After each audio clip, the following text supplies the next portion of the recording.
Pemirsa KPK meyakini peran ex-Menteri Agama Yakut Khalil Qomas dalam kasus dugaan rasuah pada penyelenggaraan dan pembagian kuota haji diduga memanfaatkan jabatannya untuk mengubah aturan yang merugikan calon jamaah haji. Namun belakangan Yakut membantah bahwa kebijakan yang ia ambil berpegangan pada dasar hukum dalam Undang-Undang Haji. Kami akan membahasnya bersama dengan Boyamin Saiman, Koordinator MAKI. Selamat malam Mas Boyamin. Malam seluruh pemirsa Metro TV. Ya, terima kasih sudah bergabung Mas Boyamin. Mengapa kemudian kasus rasuah ex-Menak ini terkesan begitu kompleks, rumit gitu? Terbaru beberapa pengurus dari PBNU itu diperiksa. Nah, terlebih kerugian negara diduga sampai 1 triliun rupiah.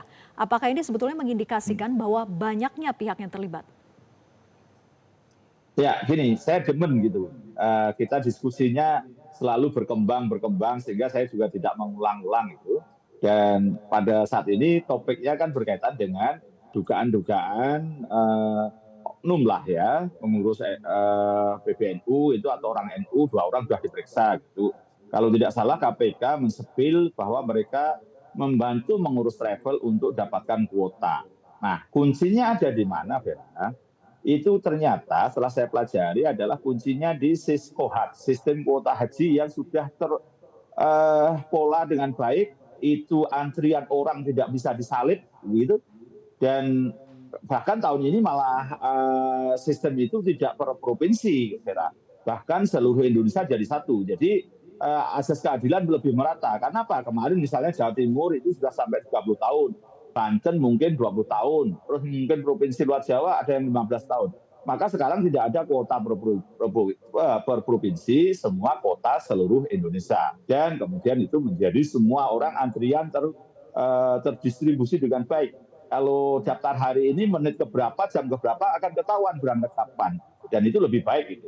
Nah, dalam kasus kemarin itu yang kuota tambahan haji plus itu, haji khusus itu bisa berangkat tanpa antri. Padahal haji plus itu sudah antrian sampai 7 tahun. Saya sudah daftar, ya. Dan saya juga ditawari tahun 2024 itu untuk berangkat tanpa antri dengan nambah $5.000. Saya nggak mau lah. Karena itu saya anggap itu motong antrian orang. Saya pengen sesuai antrian aja 7 tahun lagi. Nah, setelah pelajari itu istilahnya gini. Kenapa Siskohat itu sangat istilahnya sulit untuk diakali sebenarnya? Karena orang bisa melunasi kalau sudah berumur 5 tahun plus 1 hari. Itu otomatis membuka dan orang bisa melunasinya. Gitu. Nah, tiba-tiba kok ada yang haji plus yang 8.200 ini yang dibagi dari 50-50 bisa berangkat semua. Berarti kan ada pola untuk masuk akses si Siskohat itu. Apa dasarnya, apa aturannya, siapa? Karena yang megang password itu ya 1 orang aja gitu. Dan kalau toh ada orang lain itu berarti ada akses yang lebih tinggi gitu. Jadi ada di Kementerian Haji Tanah ada namanya jabatan Kasubdit Siskohat, kepala sub direktorat gitu di bawah direktur.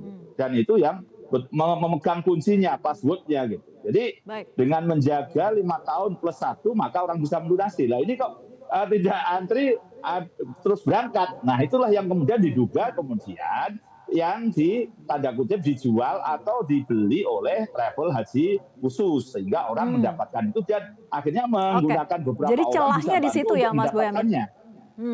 Betul. Ketika memang celahnya di Siskohat, kemudian kan ketika Ketua Bidang Ekonomi PBNU Aizuddin Abdurrahman itu diperiksa karena ada dugaan aliran dana sehingga penyidik itu mendalami tujuan aliran uang itu. Nah, mungkinkah kemudian KPK itu sebetulnya kesulitan menemukan aliran uang yang sampai ke ex-Menak Yakut? Ya, karena ini kan pasal 2, pasal 3 itu kan memperkaya atau menguntungkan orang lain, diri sendiri atau orang lain. Nah, ini dicari yang menguntungkan orang lain, memperkaya orang lain itu, Vera. Jadi ini maka dilacak semua uang-uang itu. Nah, seperti yang saya katakan tadi, travel umroh langganan saya itu ya agak besar lah. Itu hanya dapat 17 jamaah, 17 orang. Sementara 8.000 tadi, 8.400 dibagi 400 travel. Ada yang dapat besar, bahkan ada yang dapat 500 begitu. Bahkan ada yang mendekati 1.000, tapi ada yang dapat 2, dapat 3. Nah, inilah yang diduga dijual. Nah, penjualan atau pembelian atau setoran pungutan liar itu yang dianggap sebagai kerugian negara atau memperkaya orang lain, karena itu hak negara yang harusnya itu tidak boleh dijual dengan sistem antrian yang jelas termasuk Haji Plus. Nah, antriannya tidak ada, nol, kemudian banyak orang mengambil manfaat dari itu, menjual atau membeli atau pungutan liar. Inilah yang kerugiannya. Seperti kasus misalnya pungutan bank ke OJK. Ketika ada OJK bermasalah bisa dianggap korupsi, padahal itu bukan uang negara loh, bukan uang APBN. Jadi seperti pungutan liar di pasar itu segala macam bisa dianggap kerugian negara karena kewenangan negara diambil manfaat oleh orang yang tidak berhak, tidak berwenang. Maka rumusannya paling gampang kalau masyarakat itu pungutan liar. Dulu kan ada saber pungli, Vera. Masih. Ya, Mas Boy, ini kan juga sudah dibantah ya sebetulnya oleh ex-Menak Yakut bahwa bukankah dana haji itu sepenuhnya dikelola oleh BPKH dan untuk haji khusus sifatnya itu B2B. Jadi menjelaskan kerugian negaranya tadi bagaimana, Mas Boy? Ya, kalau dalam pemahaman saya tambahan haji 20.000 itu sepenuhnya milik reguler. Karena dasarnya adalah yang pertama permintaan kepada Arab itu kan untuk memotong antrian yang panjang. Antrian yang panjang itu haji reguler.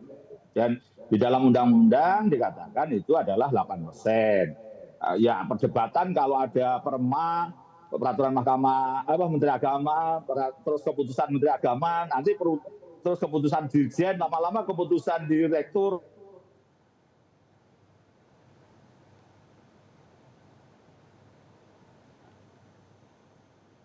Mas Boyamin, masih terhubung bersama kami? Baik, kita sambil menunggu. Halo, Vera. Ya, silakan dilanjutkan, Mas Boy. Vera. Ya, silakan. Ya. Nah, pengaturan itu kalau saya saklek aja hanya 8%. Itu loh, sesuai undang-undang. Nggak bisa diturunkan seakan-akan karena MUU, karena peraturan. Padahal peraturannya harus mengacu ke sana. Gitu. Keputusan juga harus mengacu ke sana, maksimal 8. Tidak bisa terus kemudian, oh itu kalau tambahan ya terserah. DPR pun ketika rapat kerja November itu mengatakan kembali ke undang-undang. Maka ketika pelaksanaannya tidak sama dengan undang-undang, ada pansus angket dan pembagian 50 dinyatakan tidak benar.